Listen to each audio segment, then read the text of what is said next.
estão sobre a terra a procurar alguém que te adore em espírito, alguém que te adore em verdade. Pai, como achastes a Davi,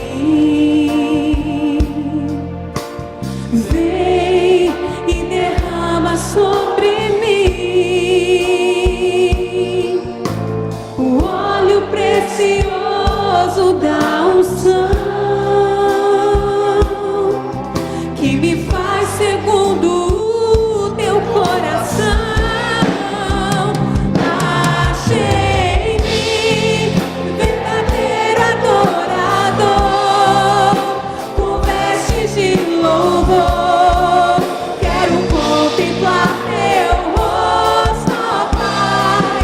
Vem ungir minha oferta de amor. Doa-te meu coração, meu Deus, meu Pai. Acha em mim o verdadeiro adorador.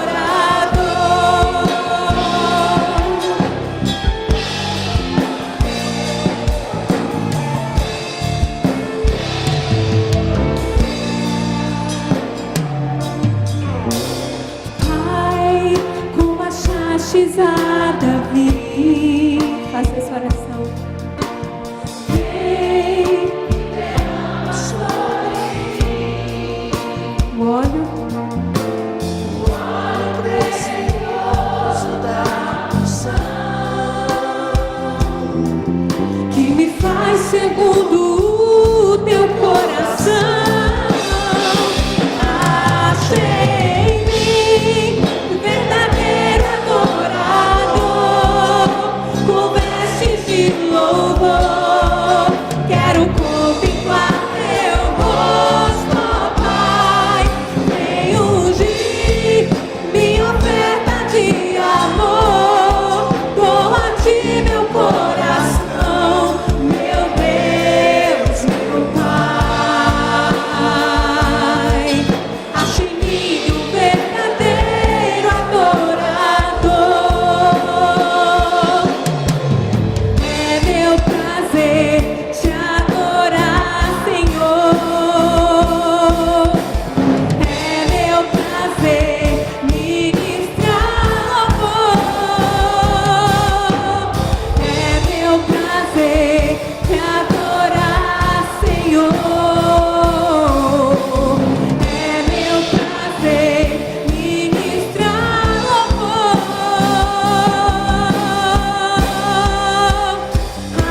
Achei em mim verdadeiro adorador, com vestes de louvor. Quero contemplar teu rosto, ó Pai. Vem ungir minha oferta de amor. Doa-te meu coração, meu Deus, meu Pai. Acha em mim o verdadeiro adorador. Acha em mim o verdadeiro adorador. Acha em mim o verdadeiro adorador.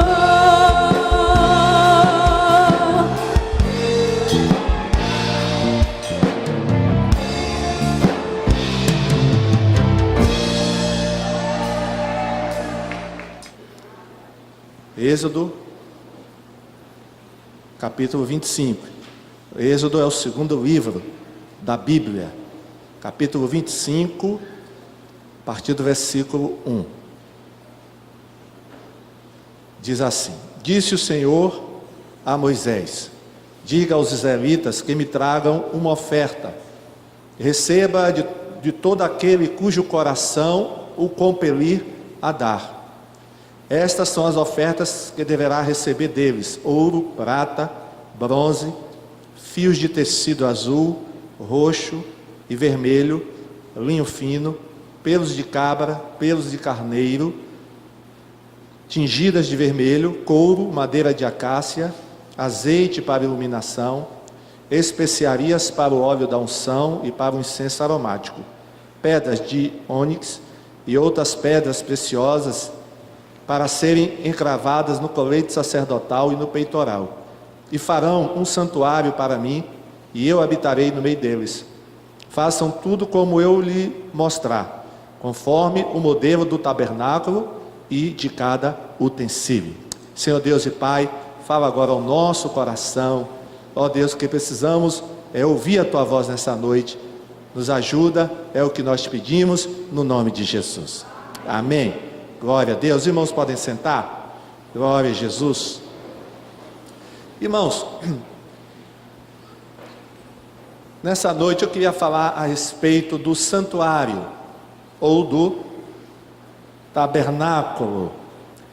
Quando o povo de Israel entrou no deserto de Sinai, quando eles saíram do Egito e foram em direção a Canaã, quando eles estavam lá no Monte Sinai, no deserto, na península do Sinai, Deus ordenou a Moisés que Moisés, e foi o texto aqui que nós lemos, ele ordenou a Moisés que Moisés construísse um tabernáculo.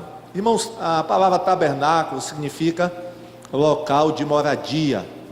No original, no hebraico, significa local de moradia. Então Deus disse a Moisés que Moisés construísse um tabernáculo, e que nesse tabernáculo Deus iria se manifestar ao povo de Israel. Esse tabernáculo, irmãos, ele recebe outros nomes na Bíblia, como tenda da congregação e santuário. O objetivo desse tabernáculo está aí no final desse versículo, desse texto que nós lemos, que diz assim, no versículo 8: e farão um santuário para mim, e eu habitarei no meio deles. No capítulo 25 também, aí nesse mesmo capítulo, né, é o versículo 8 que eu acabei de ler, esse texto eu li agora. Então esse era o objetivo do santuário, era para que Deus habitasse ou morasse no meio do povo de Israel. Israel, irmãos, ia ficar muito tempo no deserto. Eles ficaram 40 anos no deserto, e era necessário que eles tivessem um local para adorar a Deus. Como é que eles iam viver 40 anos no deserto sem ter um local de adoração, sem ter um local para oferecer os sacrifícios? Eles tinham que ter um local. Então Deus estabeleceu esse local. Êxodo 33, 7 a 11. Olha o que diz aqui o texto. Moisés costumava montar uma tenda. Tenda, mesma coisa que tabernáculo, irmãos. Montar uma tenda do lado de fora do acampamento. Ele a chamava tenda do encontro. Por que tenda do encontro? Porque era nessa tenda que Deus se encontrava com o povo. Quem quisesse consultar o Senhor ia à tenda fora do acampamento. A tenda, irmãos, ela ficava afastada do acampamento. Tinha um acampamento onde o pessoal ficava, as famílias, e a tenda foi armada fora, o tabernáculo foi armado fora do acampamento. Sempre que Moisés ia até lá, todo o povo se levantava e ficava em pé à entrada de suas tendas, observando até que ele entrasse na tenda, ou seja, no tabernáculo.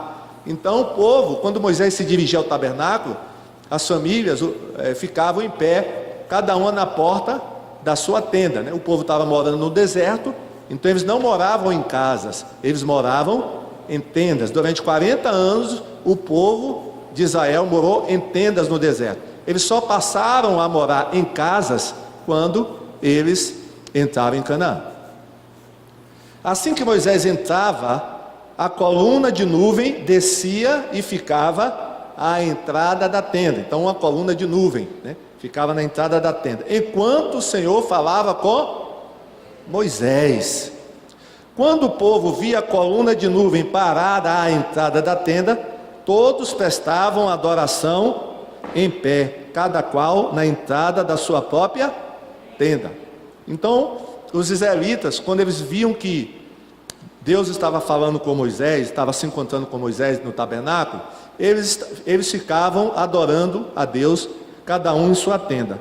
O Senhor falava com Moisés face a face, como quem fala com seu amigo.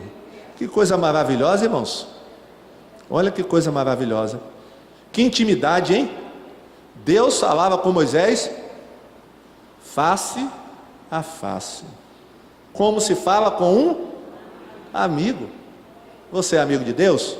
Amém? Depois Moisés voltava ao acampamento, mas Josué, filho de Num, que lhe servia como auxiliar, não se afastava da tenda. Por que Josué não se afastava da tenda? Para nenhum intruso entrar na tenda, né? Então Josué ficava tomando conta da tenda para que ninguém entrasse na tenda. Irmãos, esse tabernáculo, ele foi construído de acordo com o modelo que Deus deu a Moisés. A planta do tabernáculo, quem deu a Moisés foi Deus. O próprio Deus foi, o arquiteto, foi o que fez a planta do tabernáculo e deu a Moisés e disse a Moisés: Moisés, faça conforme eu estou te mostrando. O material, irmãos, para esse tabernáculo, porque esse tabernáculo, a gente vai ver daqui a pouco, não era um tabernáculo pequeno não, é um tabernáculo grande.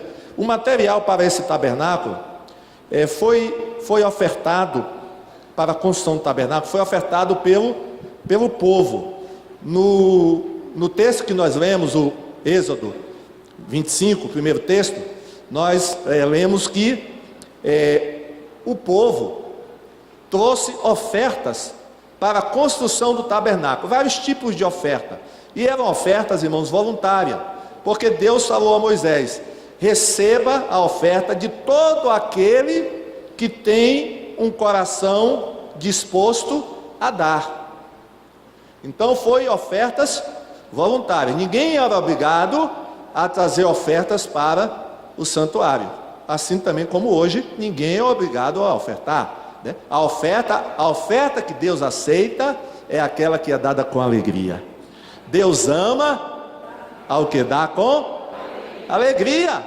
Irmãos, a nossa oferta tem que ser voluntária, não é por constrangimento, não é por nada disso, é por voluntário. Você tem que trazer a sua oferta feliz e alegre, amém?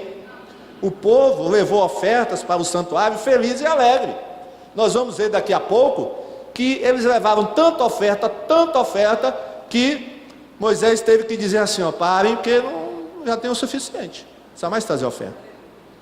Então, irmãos, eram ofertas de vários tipos, tinha ouro, prata, bronze, ofertas de tecido, pele de carneiro, madeira de acácia, azeite, que era para a unção, pedras preciosas.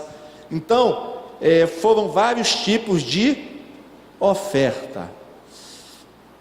Pastor, de onde é que o povo conseguiu tanta coisa para ofertar para o santuário? Os céticos dizem assim: é impossível. Como é que esse povo ia ter tanta coisa para ofertar? Mas, irmãos, vamos nos lembrar que quando o povo saiu do Egito, o povo de Israel não saiu de mãos vazias não é verdade? O povo de Israel não saiu de mãos vazias. Eles saíram com as riquezas do Egito, porque os egípcios deram aos israelitas, muitas coisas mesmo. E lembrar também que houve uma guerra contra os amalequitas, porque quando Israel chegou no Sinai, os amalequitas foram para lutar contra os israelitas. Se lembra naquela batalha que Moisés subiu no monte com Arão e Ur, e Moisés ficava com a mão levantada? Enquanto Moisés ficava com a mão levantada, o que acontecia? Lá no vale, os israelitas venciam. Quando Moisés, cansado, descia as mãos, os amalequitas prevaleciam. Pois é, Israel ganhou aquela batalha e o despojo foi grande, viu? Israel pegou muita coisa dos amalequitas, muita riqueza, e foi com esses bens, com essa riqueza, com esses materiais que o santuário, o tabernáculo foi construído. Amém? Irmãos, esse tabernáculo, ele era portátil. Por que era portátil?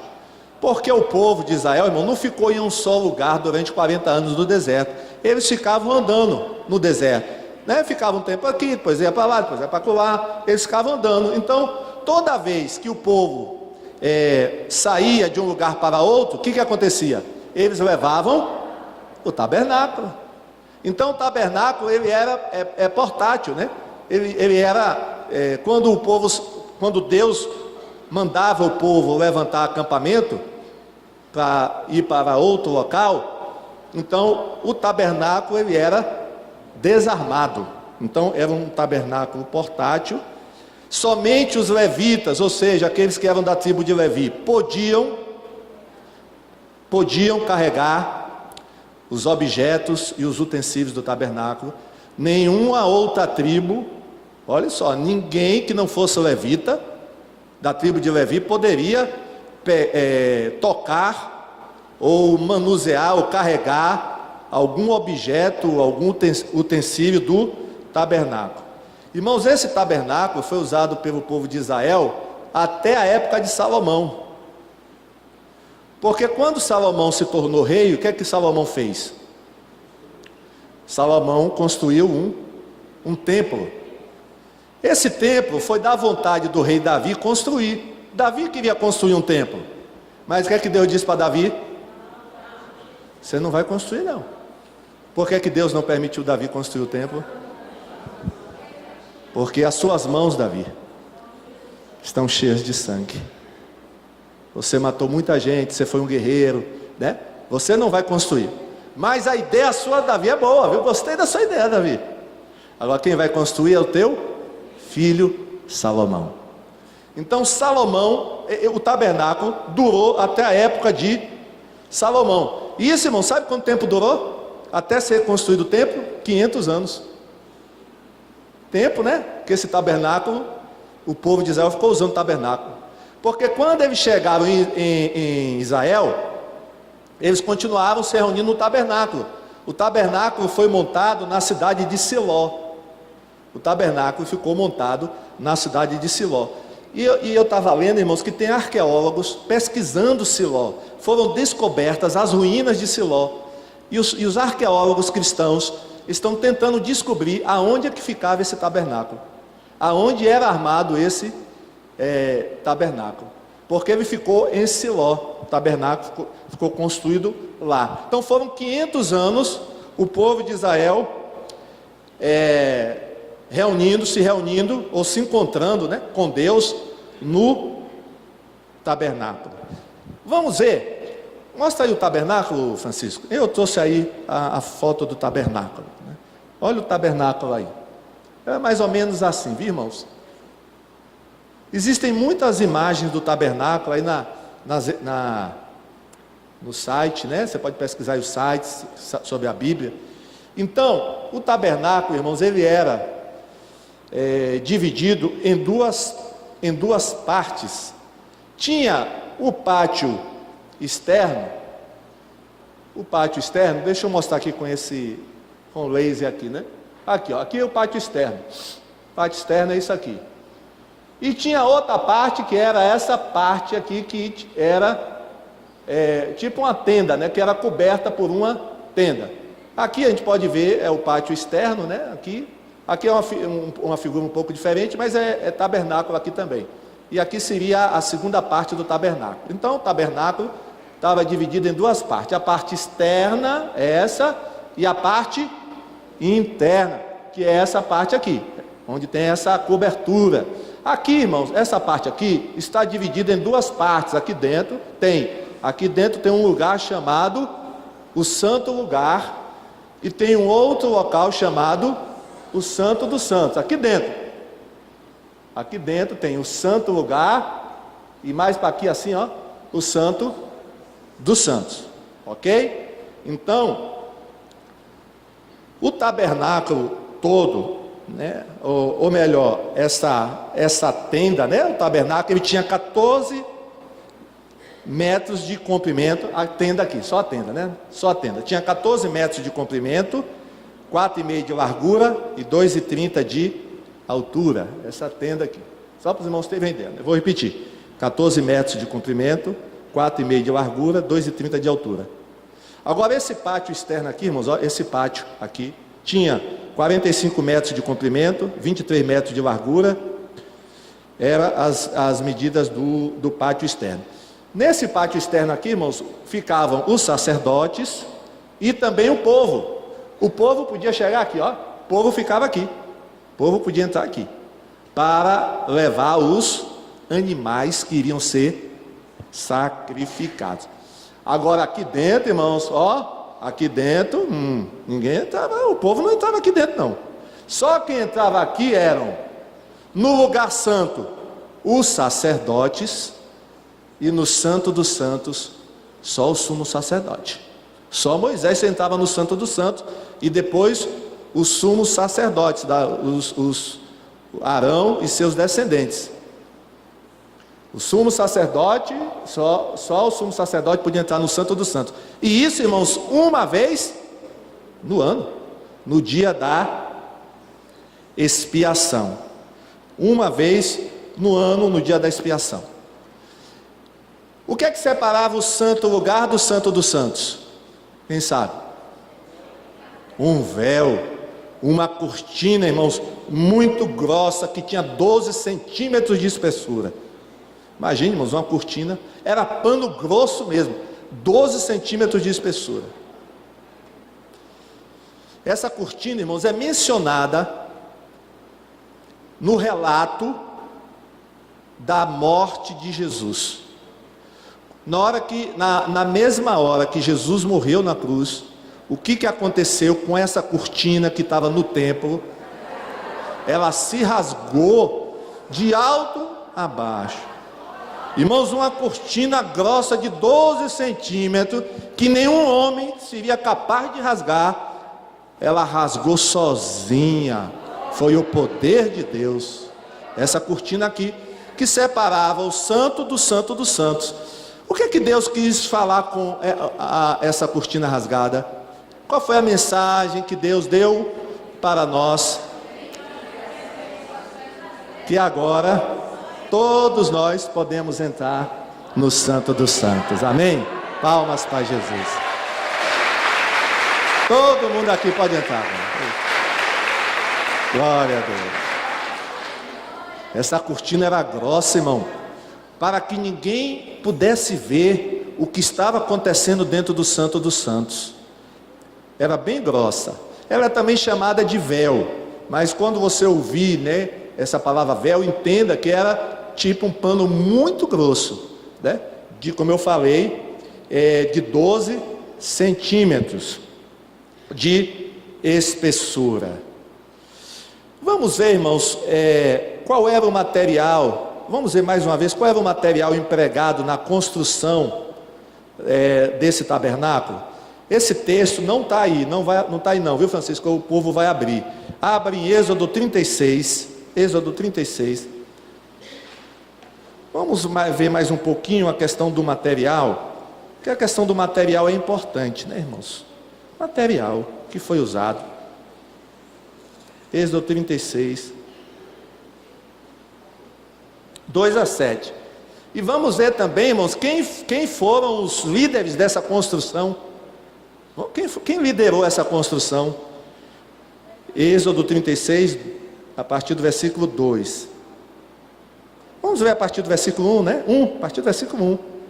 Assim trabalharam, olha aí, Bezalel e Aholiabe, e todos os homens hábeis a quem o Senhor tinha dado habilidade e inteligência, para saberem fazer toda a obra para o serviço do santuário, segundo tudo o que o Senhor havia ordenado. Moisés chamou Bezalel e Aholiabe e todos os homens hábeis, em cujo coração o Senhor tinha posto sabedoria, isto é, todos os homens cujo coração os impeliu a vir e fazer a obra. Estes receberam de Moisés todas as ofertas que os filhos de Israel haviam trazido para a obra do serviço do santuário, para fazê-la. E ainda cada manhã o povo trazia a Moisés ofertas, o quê? Voluntárias. Então todos os homens sábios que se ocupavam em toda a obra do santuário deixaram o que faziam, vieram e disseram a Moisés: o povo traz muito mais do que é necessário para o serviço da obra que o Senhor ordenou que se fizesse. Então Moisés ordenou, e a ordem foi proclamada no arraial: nenhum homem ou mulher faça mais obra alguma para a oferta do santuário. Assim o povo foi proibido de trazer mais. Amém? O povo foi proibido de trazer mais. Amém? Sabe por quê, irmãos? Porque o coração do povo estava alegre, disposto, né, com Deus. Eles queriam ver o tabernáculo construído. Olha que coisa, irmãos. O povo foi proibido, porque o material que tinham era suficiente para toda a obra que se devia fazer, e ainda sobrava. Irmãos, os céticos dizem assim: como é que um povo escravo no Egito ia conseguir construir um tabernáculo tão cheio de detalhes, tão bonito, né? Porque tinha que ter pessoas peritas em madeira, tinha que ter pessoas peritas em trabalhar com tecido. Irmãos, esse é o pessoal cético mesmo. Por quê? O que está dizendo o texto? Que Deus deu o que a esses homens? Sabedoria. Deus deu sabedoria e inteligência a eles para fazer a obra. Esses dois aqui, irmãos, foram os líderes. Tinham outras pessoas, tinham outros homens hábeis. Quando eu chegar no céu, eu quero conversar com Bezalel e a Oliabe. Que privilégio desses dois homens. Eles foram os mestres da obra, irmãos. Mestres da obra. E outra coisa, irmãos, ainda tem mais. Além da sabedoria que eles receberam de Deus, por que irmãos, os israelitas ficaram 400 anos no Egito? Será que lá eles não aprenderam nada? Eles aprenderam muitas coisas, irmão, com os egípcios. A trabalhar com ouro, trabalhar com prata, né? Eles aprenderam muitas coisas com os egípcios, né? Eles foram treinados no Egito, né? Foram treinados, e ainda por cima tiveram a sabedoria de Deus, a unção de Deus, né? E eles se colocavam como voluntários, irmãos, para ajudar na obra do Senhor. E aí fica uma pergunta para a gente: e você já se voluntariou para estar se envolvido na obra, irmão? Né? Você já se voluntariou para estar servindo ao Senhor com os seus dons, seus talentos, sua sabedoria? Faça isso, viu? Faça isso, porque, né? Faça isso. Então vamos ver qual foi o material empregado. Irmãos, o principal material empregado na construção do tabernáculo foi a madeira de acácia. Êxodo 35, 24. Vamos ler? Êxodo 35, 24. Aqueles que apresentavam oferta de prata ou de bronze trouxeram-na como oferta ao Senhor. E todo aquele que possuía madeira para qualquer das partes da obra também a trouxe. Irmãos, a arca era de madeira de acácia, a arca da aliança. A maior parte do mobiliado do tabernáculo era de madeira de acácia. Agora, por que madeira de acácia? E não qualquer outra madeira, outro tipo de madeira? Mostra aí a madeira de acácia. Tem a madeira, olha uma árvore aí. Isso aí é uma acácia, viu, irmão? Uma acácia. E aqui do lado está o tipo madeira de acácia. Quem tem casa móvel com madeira de acácia? Quem tem? Irmão, ninguém tem móvel com. Diga para quem está ao seu lado: em breve eu terei móvel de acácia na minha casa. Sabe por quê, irmão? Acácia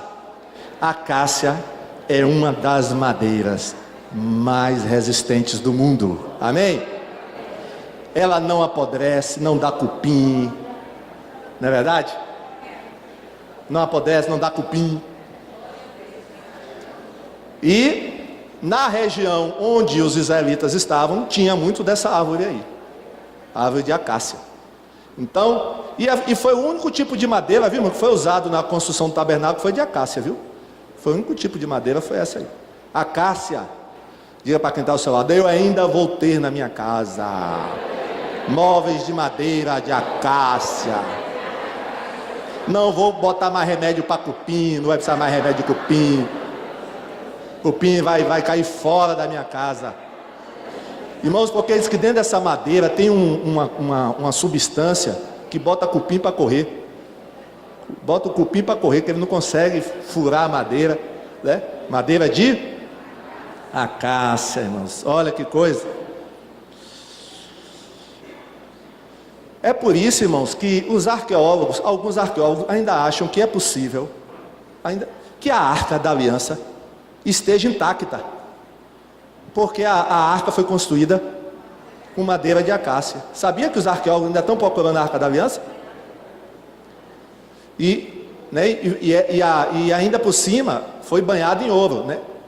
A arca foi banhada em ouro. Então, os arqueólogos ainda acreditam que eles podem, que a Arca da Aliança ainda está intacta, se é que ela não foi destruída, né, irmãos? Porque quando os babilônicos invadiram Israel, destruíram Israel, né? O rei Nabucodonosor entrou em Israel. Diz lá os textos de crônicas, de reis, que ele levou muitos utensílios para a Babilônia, muitos utensílios. Mas existe uma tradição no judaísmo, que o profeta Jeremias, antes de Jerusalém ser invadida pelo exército da Babilônia, que ele pegou essa arca e escondeu no deserto da Judeia. Há uma tradição dentro do judaísmo, e é muito forte essa tradição, que Jeremias, profeta, pegou essa arca e escondeu, né? Agora, irmão, ele deve ter escondido, bem escondido, viu? Ninguém achou ainda. Deve estar bem, porque lá tem, no deserto da Judéia, irmão, tem muitas cavernas e subcavernas. Então pode ser que esteja dentro de uma. Agora, irmãos, eu acredito assim, se essa arca ainda existe, e se não foi descoberta, é porque Deus ainda não permitiu. Não é verdade? Se Deus quiser, se ela ainda existe, e Deus quisesse que ela fosse descoberta, ela já seria ou vai ser descoberta, né? Mas isso aí está na mão de Deus. Olha, irmãos, tinha pedras preciosas, viu? Ouro, olha as 3 pedras preciosas que foram usadas: ouro, principalmente ouro, prata e bronze.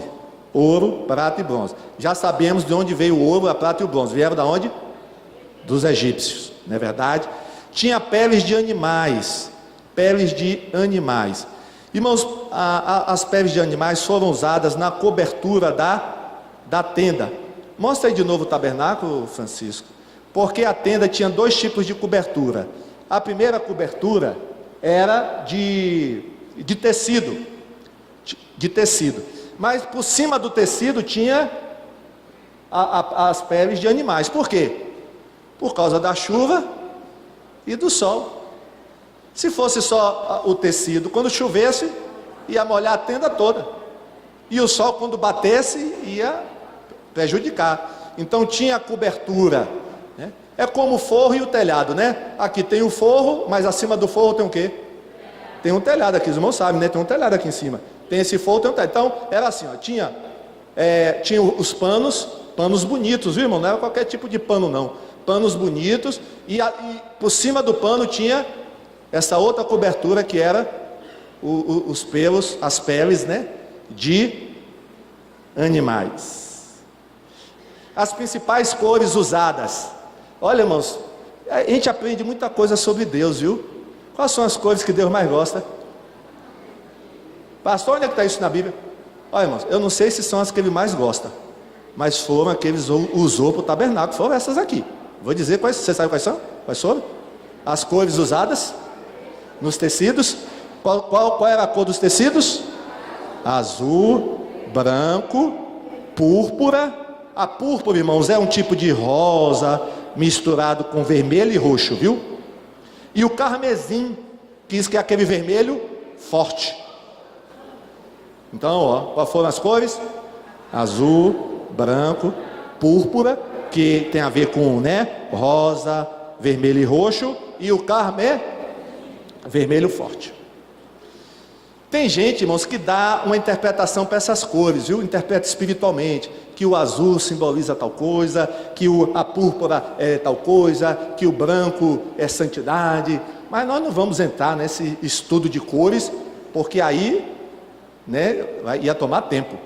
Mas essas são as cores que Deus usou.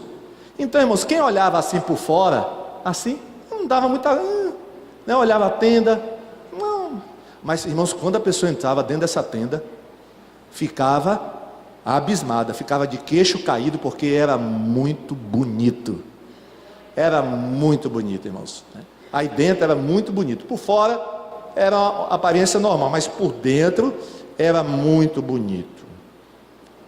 Quanto tempo durou para construir o tabernáculo? 6 meses, ok? 6 meses foi o tempo da construção.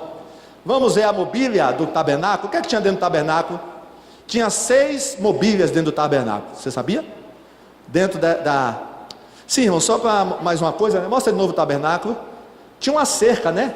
Cercando toda a área, ó, a cerca, né? Só que elas estavam, né? Tinha pedestais, viu? As estacas não estavam fincadas na terra, não. Porque a terra, né? Podia ter buraco, essas coisas assim. E a tenda ia ficar o quê? Balançando, né? Se as estacas fossem enfiadas diretamente na terra, podia ter problema. Então, ó, é porque não dá para ver, mas tinha assim uma base, né?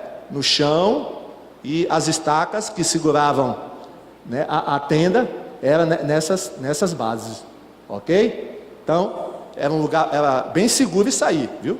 Podia ventar, podia bater vento forte, que aí não caía não, que estava seguro. Vamos ver qual era o primeiro objeto, o primeiro utensílio, a primeira mobília do tabernáculo. Por que a gente vai estudar isso, irmãos? Por que quem está vendo isso? Pastor, o que é que isso tem a ver? Isso não é do Antigo Testamento. Irmãos, você sabia que isso aqui tem um significado espiritual? Sabia disso? Que Deus não mandou construir esse tabernáculo à toa? Que quando Deus mandou construir esse tabernáculo, Ele estava pensando na gente, estava pensando em mim e em você? Você sabia disso? Olha, nós já tiramos algumas lições aqui hoje, não já? Eu já botei algumas lições aí para vocês, não foi? Agora, ó, primeiro objeto, primeira mobília, o altar de bronze. Esse era o altar de bronze, onde os animais eram sacrificados. Era aí nesse altar, o altar de bronze. Vamos ler Êxodo 27, 1 a 8. Esse texto vai aparecer aí na tela. Faça um altar de a madeira aí. Faça um altar de madeira de acácia. Ele está falando aqui do altar de bronze, viu, irmãos? Desse altar aí. Será quadrado, com 2 metros e 25 centímetros de largura e 1 metro e 35 centímetros de altura. Faça uma ponta em forma de chifre em cada um dos 4 cantos, formando uma só peça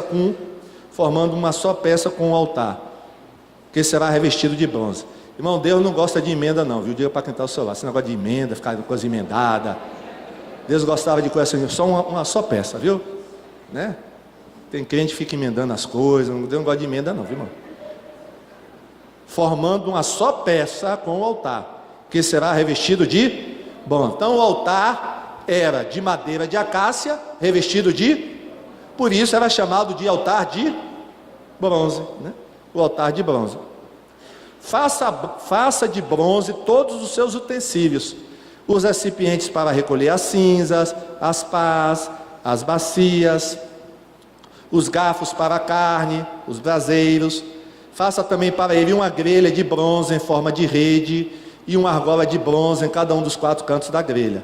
Coloque-a abaixo da beirada do altar, de maneira que fique à meia altura do altar. Faça varas de madeira de acácia para o altar e revistas de bronze. Essas varas serão colocadas nas argolas dos 2 lados do altar, quando este for carregado. Faça o altar oco e de tábuas, conforme lhe foi mostrado no monte. Mostra de novo a foto do altar de bronze. Olha, irmãos, aí são as varas, viu? Que está falando aqui, varas de madeira de acácia. Essas varas foram colocadas nas argolas, tinham 4 argolas. Por que as varas, irmãos? Porque quando tivesse que ser transportado o altar, ninguém podia pegar no altar, não. Vou pegar, não, pegue na argola. Eu pegava na argola e levava, né? Pela argola. Então não era para ficar tocando no altar. Então, irmãos, era nesse altar que os sacrifícios eram oferecidos. Esse altar, irmãos, ele ficava na entrada do tabernáculo, ou seja, naquele pátio externo. E era a primeira coisa que se via. Volta a foto do tabernáculo, para a gente mostrar onde é que ficava esse altar. Esse altar, pode mostrar a foto do tabernáculo? Aqui, ó, irmãos. Olha ele mais ou menos aqui, ó. Esse aqui, ó. Olha ele aqui, ó. Ele ficava aqui, ó, na entrada. Quando a pessoa entrava aqui, a primeira coisa que ele via qual era? O que era? O altar. Quando o israelita entrava na tenda, no santuário, ele via o altar, né, que ficava aí no pátio externo.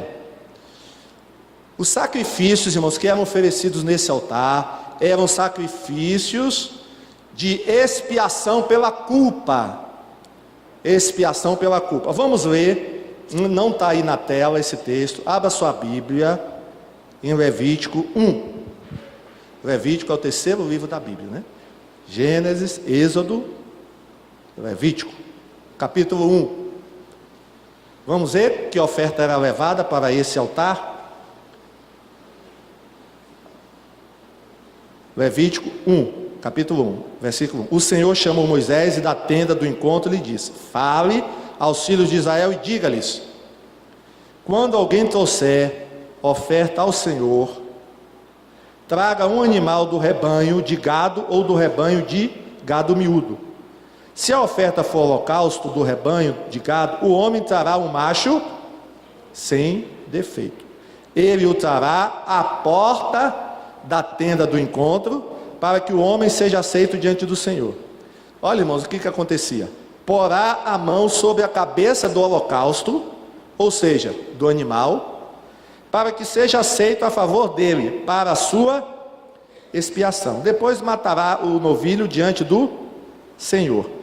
Os filhos de Arão, sacerdotes, apresentarão sangue e o aspergirão ao redor sobre o altar que está diante da porta da tenda do encontro.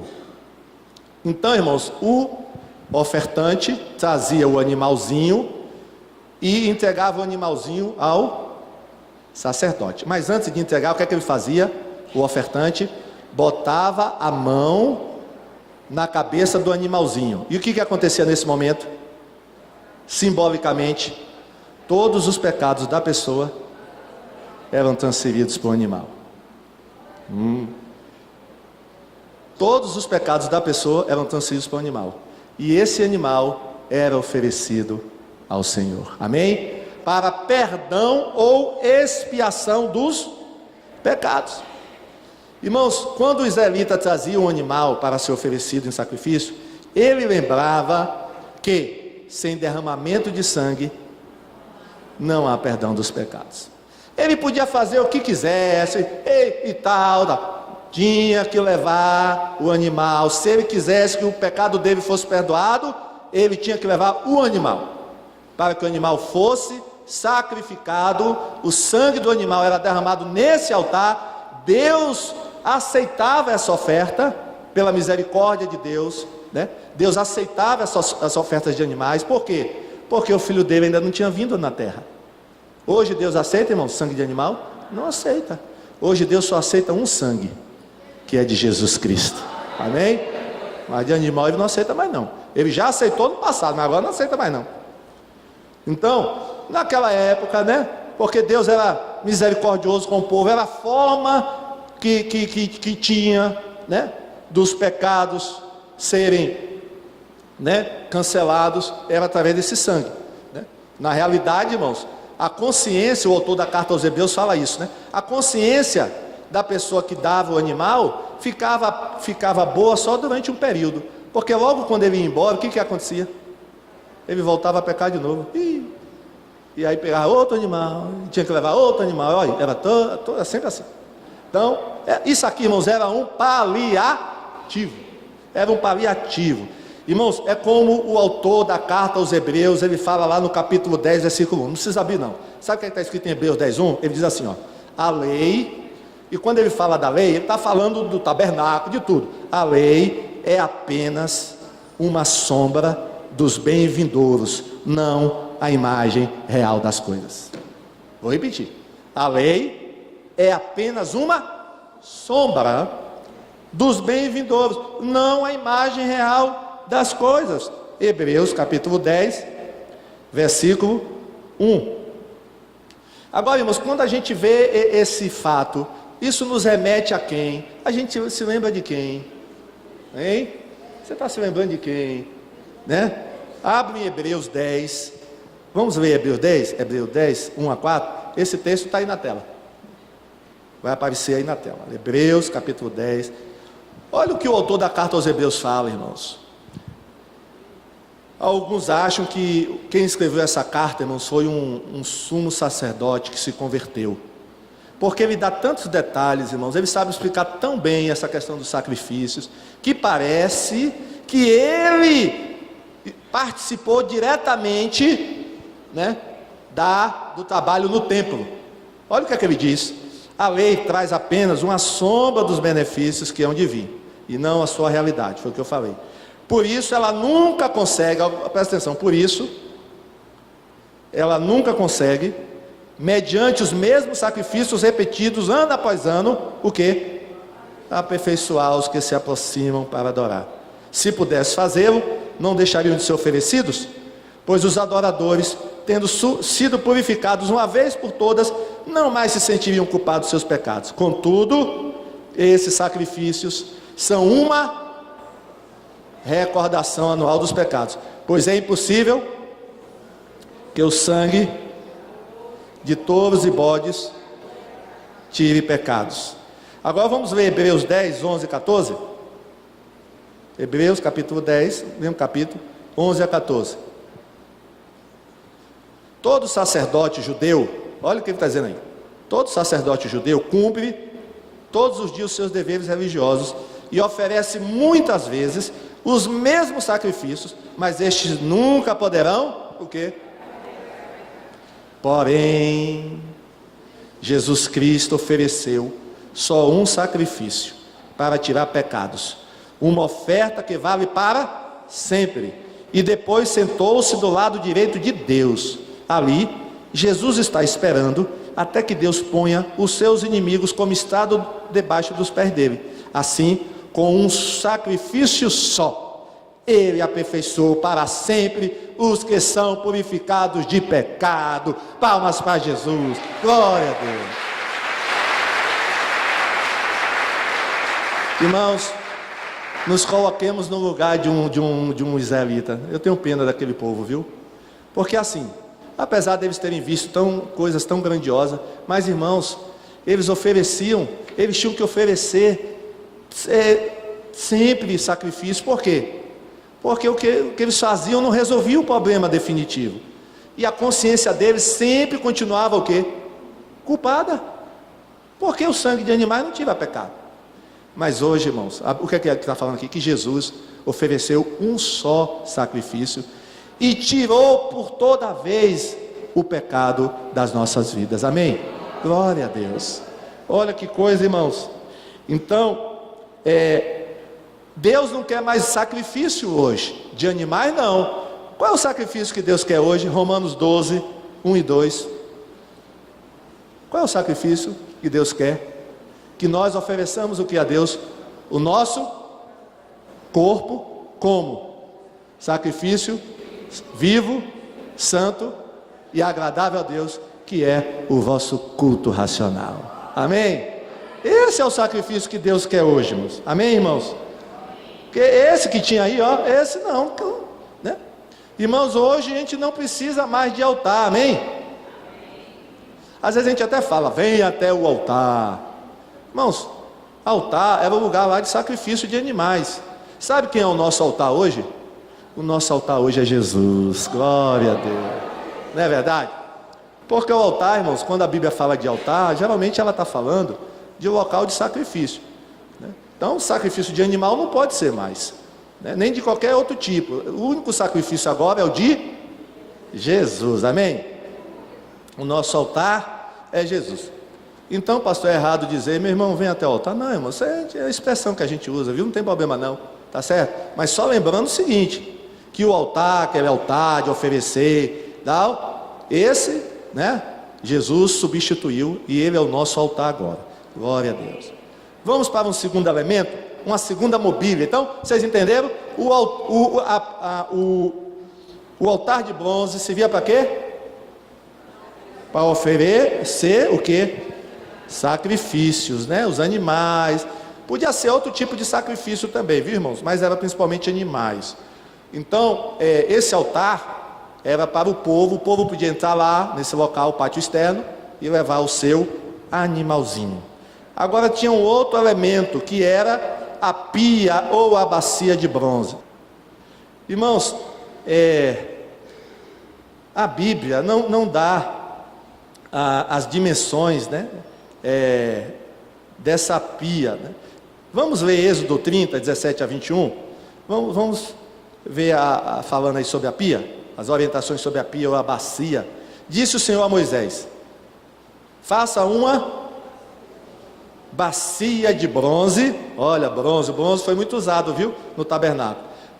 Faça uma bacia de bronze com uma base de bronze para se lavarem. Coloque-a entre a tenda do encontro e o altar, e mande enchê-la de água. Arão e seus filhos lavarão as mãos e os pés com a água da bacia. Toda vez que entrarem na tenda do encontro, terão que lavar-se com a água para que não morram. Quando também se aproximarem do altar para ministrar ao Senhor, apresentando uma oferta preparada no fogo, lavarão as mãos e os pés para que não morram. Esse é um decreto perpétuo para Arão e seus descendentes, geração após geração. Qual era a finalidade, irmãos, da bacia de bronze? Ela era cheia de quê? Água, para os sacerdotes se lavarem. Quando eles fossem oferecer um sacrifício, fossem entrar na tenda, eles tinham que se lavar. Porque se eles entrassem sem se lavar, lá dentro do santo, ou do santo lugar, o que acontecia? O que é que Deus está dizendo aí? Eles iam morrer. Tinham que se lavar. Porque naquela época, irmãos, havia muita poeira, né? Tudo era sujo, assim, poeirento, né? Eles estavam no deserto. Quando havia sacrifício de animais, as mãos dos sacerdotes ficavam sujas de quê? De sangue. Imagine, irmãos. Então, eles tinham que se lavar. Eles tinham que se lavar. Porque se eles não se lavassem, eles podiam morrer. Uma curiosidade, irmãos. Essa base da bacia de bronze era feita dos espelhos das mulheres. Olha, as mulheres israelitas doavam os espelhos que elas tinham. Porque naquela época, irmãos, os espelhos eram de bronze, não eram como os de hoje não, viu? Os espelhos eles não tinham ainda descoberto o vidro, ainda não tinha sido descoberto esse vidro que faz o espelho. Então, o espelho era de bronze. Que coisa, né? Espelho de bronze, imagina. A imagem ficava o quê? Por isso que Paulo disse, olha, agora eu vejo como um espelho. Por que Paulo disse isso? Falando sobre Deus. Eu agora vejo Deus como um espelho. Porque o espelho na época de Paulo também era de bronze. Então, não dava para ver muito direito, né? E as mulheres doavam os espelhos para fazer a base da pia. Pastor, onde é que está isso? Êxodo 38, versículo 8. Aí você lê em casa, tá bom? Êxodo 38, versículo 8. As mulheres doavam seus espelhos para fazer a base da bacia de bronze. E o que isso tem a ver, pastor, com hoje? Como é que a gente se lava hoje, irmãos? Como é que pode haver uma lavagem em nós? Como é? É física, é com água, é? Não. Abra em 2 Coríntios, capítulo 7, versículo 1. Esse texto não está aí na tela, não vai aparecer. Abra aí, 2 Coríntios 7, 1. Vamos ver o que é que simbolizava essa lavagem dos sacerdotes? O que é que significa para nós hoje? 2 Coríntios 7, 1. Vou logo adiantar os irmãos, viu, irmãos? Isso tem a ver com santificação, viu? Sem santificação, ninguém verá o Senhor. Então, 2 Coríntios 7, 1. Portanto, meus amados, tendo tais promessas, purifiquemo-nos. de toda impureza, tanto da carne como do espírito, aperfeiçoando a nossa santidade no temor de Deus. Ó. Purifiquemos de toda a impureza. Agora olha o que Davi disse lá no Salmo 51, versículo 1 a 7. Esse texto também não vai aparecer na tela. Abre no Salmo 51. Davi pediu para ser lavado, viu? Por Deus. Pediu a Deus para Deus lavar ele. Salmo 51. Davi havia pecado, né, contra Deus. E olha a oração de Davi. É uma das orações mais bonitas da Bíblia, irmãos. Salmo 51. Compadece-me de mim, ó Deus, segundo a tua benignidade, e segundo a multidão das tuas misericórdias, apaga as minhas transgressões. Lava-me completamente da minha iniquidade e purifica-me do meu pecado, pois eu conheço as minhas transgressões e o meu pecado está sempre diante de mim. Pequei contra ti somente e fiz o que é mal aos teus olhos, de maneira que terás tido por justo no teu falar e puro no teu julgar. Eu nasci na iniquidade e em pecado me concebeu a minha mãe. Eis que te agradas da verdade no íntimo e no oculto me fazes conhecer a sabedoria. Purifica-me com isopo e ficarei limpo. Lava-me e ficarei mais alvo do que a neve. Amém? Glória a Jesus. Irmãos, que coisa, olha. O que é que Davi está pedindo para Deus? Deus, me lava. Me lava, porque eu preciso ser lavado do meu pecado. Irmãos, o profeta Isaías disse aos pecadores da época dele: lavem-se e se purifiquem. Está lá, profeta Isaías: lavem-se e se purifiquem. Se o sacerdote não se lavasse, ele não poderia oferecer o quê? O sacrifício. Irmãos, como é que a gente vem adorar a Deus sem estar lavado? Não é verdade? Sem estar santificado. Como é que a gente pode entrar na presença de Deus, adorar o Senhor, né? Com a vida toda errada, desregrada, impura? Irmão, Deus não aceitava isso não lá. E será que Ele aceita hoje? O que vocês acham? Se Deus não aceitava lá o sacerdote oferecer sacrifício sem se lavar, ou seja, o sacerdote ia adorar a Deus ali também. Então, mas Deus, você tem que se lavar primeiro. Tem que se lavar. Se não se lavar, não entra não. E se entrar, vai morrer. Ó. Então, irmãos, o princípio continua o mesmo. Ah, pastor, então o senhor bote uma pia aí na entrada da igreja que... Você está entendendo o que eu estou falando. Bote uma pia aí que a gente se lava para subir aqui. Ah, irmão, que Pedro pensou isso, viu? Pedro pensou isso. Pedro, Senhor, me lava todo, me lava o quê? Pedro, você já está limpo. Porque sabe o que é que limpa você, Pedro? É a minha palavra que limpa você. Você já está limpo pela palavra que eu tenho dito a você. Irmão, quer ser limpo e puro? Olha. Amém? Isso aqui purifica, viu? Santifica, viu? Se você ler isso aqui, colocar no teu coração, você vai ser uma pessoa pura. Não é na mente não, viu? É no coração. Escondi a tua palavra no meu coração, para eu não pecar contra ti. Quem disse isso? Davi. Amém? Olha aqui, quer ser puro? Quer ser santo? Então coma essa palavra, viva essa palavra, você vai ser santo. Então, irmão, não é a água não. Não pode usar a água que for do mundo, sabão. Pode pegar o melhor sabão do mundo, não vai lavar você, né? Pode lavar por fora, mas por dentro não lava não, né? Então, ó, essa bacia de bronze nos faz lembrar que nós precisamos ser santo para estar na presença do Senhor. Amém? Glória a Deus.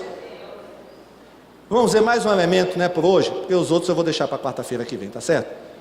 Ó, o próximo elemento, porque eu quero tratar esse assunto com calma com vocês, tá bom? A mesa dos pães da proposição. Olha, tinha uma mesa. Sim, irmãos, essa bacia de bronze ficava na área externa, viu? Essa bacia de bronze ficava também na área externa lá. Vamos ver a mesa dos pães da preposição, Êxodo 25,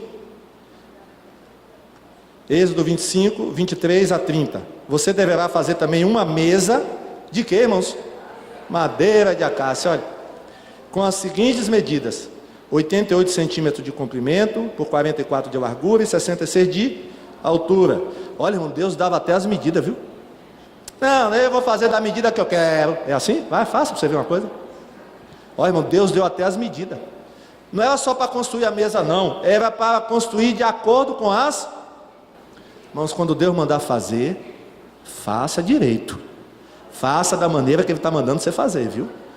Porque, irmãos, às vezes a gente faz o que Deus manda a gente fazer, mas não faz da maneira que Deus mandou fazer. Serve? Não. Tem que ser o que Deus está mandando você fazer e da maneira que Deus mandou você fazer. Amém? Não, pastor, mas eu faço do jeito que eu quero. Não faça não. Ó. Revista o quê? De ouro puro a mesa e coloque um remate de ouro em volta dela. Em volta da mesa, faça um friso de 4 dedos de largura e um remate de ouro em volta do friso. Faça também 4 argolas de ouro e ponha nos 4 cantos, perto dos 4 pés. Perto do friso deverão ser colocadas as argolas onde passam os cabos para se carregar a mesa. Esses cabos deverão ser feitos de madeira e revestidos de ouro. A mesa será carregada por esses cabos. Faça os pratos, os copos, as taças e as jarras que serão usadas para as ofertas de vinho. Tudo isso deverá ser feito de ouro puro. A mesa será colocada na frente da arca da aliança. E em cima da mesa estarão sempre os pães sagrados que são oferecidos a mim. Glória a Deus. Irmãos, a mesa já ficava dentro da tenda, viu? No lugar santo. Ela não ficava no átrio exterior, nem no pátio exterior. Ela já ficava dentro da tenda, à direita de quem entrava, viu? Quando a pessoa entrava no santo lugar, do lado direito, estava o quê?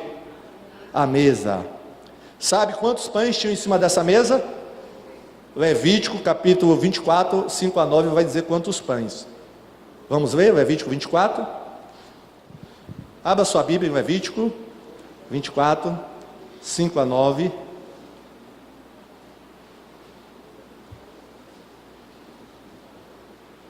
Quantos pães tinham aí, irmãos? Levítico 24, 5 a 9. Por que 12? E não 11? E não 13? Eram 12 mesmo? Vamos ver, então Levítico 24, 5 a 9. Pegue também... mas presta atenção aqui. Pastor, esse pão podia comprar em qualquer lugar, hein? Não, irmão, olha. Pegue também da melhor farinha. E dela faça 12 pães, cada um deles com 2 quilos. Ó, 2 quilos. E coloque-os em 2 fileiras, 6 em cada fileira, sobre a mesa de ouro puro diante do Senhor.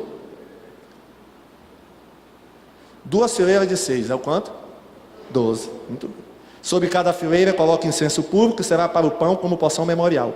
É oferta queimada ao Senhor. Em cada sábado, Arão os porá em ordem diante do Senhor, continuamente da parte dos filhos de Israel, por aliança perpétua. Esses pães serão de Arão e de seus filhos, os quais os comerão no lugar santo, porque são coisa santíssima para eles. Das ofertas queimadas do Senhor, como estatuto perpétuo. Irmãos, esses 12 pães representavam as 12 tribos de Israel. Era para lembrar os sacerdotes que eles estavam ministrando em favor das 12 tribos, né? Era a responsabilidade do sacerdote, né? As tribos de Israel. Esses 12 pães, irmãos, nos lembram, né? De uma palavra de Jesus. 12 pães. Jesus falou de pão? Falou, né? Falou ou não falou de pão? Por que ele falou sobre pão? João 6, 32 a 35. Vamos ver o que é que Jesus falou de pão? Jesus disse: eu afirmo a vocês que isto é verdade. Não foi Moisés quem deu a vocês o pão do céu. Jesus está falando aqui do maná, né? Pois quem dá o verdadeiro pão do céu é o meu Pai. Porque o pão que Deus dá é aquele que desce do céu e dá vida ao mundo. Aí o pessoal falou: queremos que o Senhor nos dê sempre desse pão. Pediram eles. Jesus respondeu: eu sou o pão da vida. Quem vem a mim nunca mais terá fome, e quem crê em mim nunca mais terá sede. Palmas para Jesus. Glória a Deus. O pão é Jesus. Olha, irmãos, esse pão lá do tabernáculo, essa mesa que tinha esse pão, é para nos lembrar de Jesus. Reporta Jesus, o pão da vida. Amém, irmãos? Olha, diz aqui o texto, irmãos, esses pães, irmãos, não deviam ser pequenos não, viu? Deviam ser pães grandes, bem grandes. Porque, pelo que fala aí, e quando Davi teve fome, estava fugindo de Saul, Davi, Deus permitiu, né? Deus permitiu que Davi entrasse e pegasse desses pães para comer, porque ou ele comia desses pães, ou ele morria de fome com os seus soldados. Agora, irmãos, esses pães ficavam quantos dias dentro da tenda? Uma semana. Chegava no sábado, o que acontecia? Os pães eram trocados por pães novinhos, saídos do forno, né? Os sacerdotes podiam ficar com o pão, podia? Podia. Mas eles não podiam levar o pão para casa. Tinham que comer no lugar santíssimo. Eles tinham que comer o pão lá. Vou levar o pão para... Não, come aqui. Entendeu? Porque, irmão, a coisa era sagrada. Amém? A coisa era sagrada. Os pães tinham que ser o quê? Da melhor? Então, irmãos, provavelmente, irmãos, tinha farinha boa e tinha farinha ruim no meio do povo. Tinha ou não tinha? Tinha. Tinha. Mas na hora de fazer esse pão, ai de quem pegasse farinha ruim, né? Vai pegar farinha ruim para fazer o pão da proposição, você vai ver uma coisa? Não, tinha que ser farinha da boa, amém? O que você faz para o Senhor, faça o melhor, amém? Dê o melhor, não é verdade? Dê o melhor. Aqui era o melhor que era dado, irmãos. Então, essa mesa também tinha cabos, né? Tinha varões, porque ela era carregada, não podia pegar na mesa, né? Então ela era carregada quando era transportada. Esse pão aí, irmãos, envelhecia ou não envelhecia? Envelhecia. Precisava ser tocado. Jesus, o nosso pão, nunca envelhece. A gente não precisa tocar ele nunca. Ele é sempre vivo, atual. Glória a Deus. Infelizmente, tem gente ainda comendo pão amassado aí, né? Aquela expressão realmente é correta. Tem gente que está comendo o pão que o diabo, e é mesmo, é o pão que o diabo amassou. Mas hoje a gente come do pão do céu, que é Jesus. Quem comer desse pão jamais terá fome. Meu irmão, meu amigo, se você está comendo do pão que o diabo amassou, se converta hoje e venha comer do pão fresco, que é o pão, né, que desceu do céu. Vocês comeram do maná e vocês morreram, mas quem come do meu pão, né, o pão que Deus dá, esse nunca morre, mas terá vida eterna para sempre. Palmas para Jesus. Glória a Deus. Glória a Jesus. Olha, irmãos, esse é o pão que nós temos, irmãos, que nos alimenta, né? Que nos sacia, que nos dá vida, que nos faz caminhar todo dia, que nos faz levantar. Esse é o pão que nos sustenta, amém? Você já experimentou desse pão? Amém? Vamos ficar em pé e vamos orar? Quarta que vem, ou melhor, de hoje a 15, né? De hoje a 15, porque quarta que vem não tem culto. Se Deus permitir, continuaremos com esse estudo, amém? Glória a Deus. Mas leia em casa, viu, irmão? Leia Êxodo, livro de Êxodo, capítulo 25, 26, 27, 28, 29. Irmão, isso aqui é tremendo, viu? O tabernáculo, a gente aprende muito sobre Deus e sobre o que Ele quer das nossas vidas, estudando o tabernáculo, viu? Deus quer nos falar muito através do tabernáculo. Amém? Nos salvou hoje e vai nos salvar na próxima oportunidade. Vamos orar? Vamos orar. Fale com Deus. O teclado vai estar tocando. Glória a Jesus. Vamos louvar a Deus, irmãos, porque o sacrifício já foi oferecido, viu? Uma vez por todas. Nós não precisamos mais do altar de bronze. Não precisa mais. Você não precisa mais trazer sacrifício. Sacrifício é você mesmo, né? É o seu corpo. Você tem se apresentado como sacrifício vivo, santo e agradar a Deus? Pense aí. Então você precisa se apresentar como sacrifício vivo. Você já se lavou? Você comparece na presença de Deus lavado? Tem que se lavar, né? Lavar do pecado, das coisas erradas, né? Porque como é que você vai comparecer na presença de Deus sujo? Deus não vai aceitar. Então nós aprendemos com a bacia de bronze que Deus quer a nossa purificação. A purificação. A purificação. E por fim, Deus nos falou nessa noite que Ele é o pão da vida. Se você tem fome espiritual, é porque você não experimentou desse pão ainda. Coma desse pão e a sua fome espiritual vai ser saciada. Glória a Deus. Pai, muito obrigado por essa noite. Muito obrigado, ó Deus, por essas lições que o Senhor deixou para nós através do tabernáculo que o Senhor mandou Moisés construir. Ó Deus, queremos estar na Tua presença, purificados, santificados.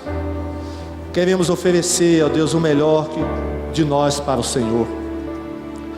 Assim como Tu usaste, ó Deus, aqueles 2 homens, usa-nos também, ó Pai, usa-nos também, nos ajuda. Não queremos ser crentes inoperantes. O Senhor nos deu inteligência, o Senhor nos deu sabedoria, para que a gente trabalhe na obra do Senhor. Ó Deus, não queremos ser omissos. Ó Pai, também queremos aprender com o povo daquela época, Pai, porque eles ofertaram tanto, que foi necessário dizer para eles não ofertarem mais. Senhor, tem misericórdia de nós, porque às vezes, ó Pai, nós precisamos ser empurrados para ofertar. Tem misericórdia de nós. Quando o Teu povo lá no deserto, ó Pai, ofereceu de todo o coração que eles tinham, ó Deus, porque eles sabiam que estavam dando para a Tua causa, para a Tua obra. Ó Jesus, tem misericórdia de nós, Pai. Estamos muito longe disso ainda. Ó Deus, tem misericórdia da Tua igreja, tem misericórdia de nós, Pai, que possamos aprender a ser ofertantes, ó Pai, como aquele povo era, Senhor, em nome de Jesus. Ó Deus, que a gente possa aprender com essas lições. Ó Deus, nos ajuda, que Teu Espírito Santo continue falando ao nosso coração. Muito obrigado por tudo, ó Pai. Nós oramos, ó Pai, nós Te agradecemos, ó Pai, em nome de Jesus e para a glória de Jesus. Amém? Palmas para Jesus. Glória a Deus. Aleluia. Glória a Jesus. Amém.